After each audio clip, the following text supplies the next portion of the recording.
Alva Edison के phonograph का कार्य करने का तरीका, विश्व का प्रथम ऑडियो प्लेयर। फोनोग्राफ, जिसे थॉमस अल्वा एडिसन ने आज 17 में आविष्कार किया था, पहला यंत्र था जो ध्वनि को रिकॉर्ड और पुनरुत्पादित कर सकता था। यह उपकरण ध्वनि तरंगों को यांत्रिक रूप से उकेरकर और पुनः पढ़कर कार्य करता था।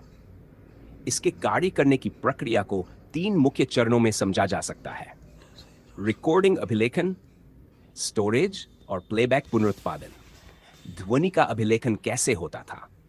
जब कोई व्यक्ति फोनोग्राफ के हॉर्न, शंकु के आकार का ध्वनि ग्रहण करने वाला भाग में बोलता था, तो उसकी आवाज हवा में संचारित ध्वनि तरंगों के रूप में आगे बढ़ती थी। ये ध्वनि तरंगें निम्नलिखित क्रियाओं को अंजाम देती। ध्वनि तरंगें झिल्ली को कंपायमान करती थी।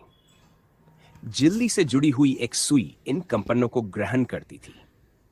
यह सुई एक टिन फॉयल, टीन की पतली परत से लिपटे हुए पीतल के बेलन पर दबाव डालती थी। जब बेलन को हाथ से घुमाया जाता था, तो सुई कंपन के अनुसार टिन फॉयल पर गहराई में उतार चढ़ाव वाली लकीरें बना देती थी। ये उतार चढ़ाव ध्वनि तरंगों की तीव्रता और आवृत्ति के अनुसार बदलते थे, जिससे ध्वनि का एक भौतिक चित्रण, फिजिकल रिप्रेजेंटेशन, टिन फॉयल पर उकेरा जाता था। स्टोरेज, ध्वनि कैसे संग्रहित की जाती थी? रिकॉर्डिंग के बाद टिन फॉयल बेलन पर बनी हुई लकीरों में ध्वनि की भौतिक छवि, प्रिंट, स्थायी रूप से उकेरी जाती थी। जब बेलन को सुरक्षित रखा जाता था, तो इसमें संचित ध्वनि को बाद में पुनः चलाया जा सकता था। प्लेबैक, रिकॉर्डेड ध्वनि को कैसे सुना जाता था? जब कोई व्यक्ति रिकॉर्ड की गई ध्वनि को पुनः सुनना चाहता था, तो बेलन को उसी गति से घुमाया जाता था जिस गति से रिकॉर्डिंग के समय घुमाया गया था। इस बार पहले से बनी हुई लकीरों ग्रूव्स के ऊपर से गुजरती थी।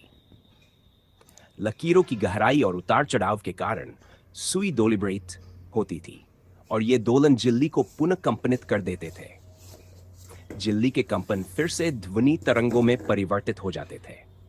ये ध्वनि तरंगे फोनोग्राफ के हॉर्न से गुजरकर वातावरण में प्रसारित होती थी, जिससे रिकॉर्ड की गई आवाज दोबारा सुनी जा सकती थी। इस प्रकार फोनोग्राफ एक मैकेनिकल रिकॉर्डिंग और प्लेबैक सिस्टम था, जो ध्वनि को एक भौतिक माध्यम पर संग्रहित कर सकता था और उसे दोबारा बजा सकता था। फोनोग्राफ की ऐतिहासिक महत्ता, यह मानव इतिहास का पहला उपकरण था जो ध्वनि को संरक्षित और पुनः प्रस्तुत करने में सक्षम था। फोनोग्राफ से रिकॉर्डिंग इंडस्ट्री, म्यूजिक इंडस्ट्री और ब्रॉडकास्टिंग की शुरुआत हुई। एडिसन के इस आविष्कार के बाद मोम cylinder, gramophone record, cassette, CD और डिजिटल ऑडियो जैसी तकनीकें विकसित हुई। निष्कर्ष, फोनोग्राफ एक अद्भुत आविष्कार था जिसने ध्वनि को रिकॉर्ड करने और संजोने की कला को जन्म दिया।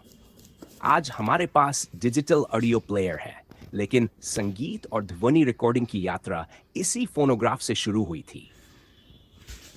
मेरा गिनीज वर्ल्ड रिकॉर्ड रेडी पिट है।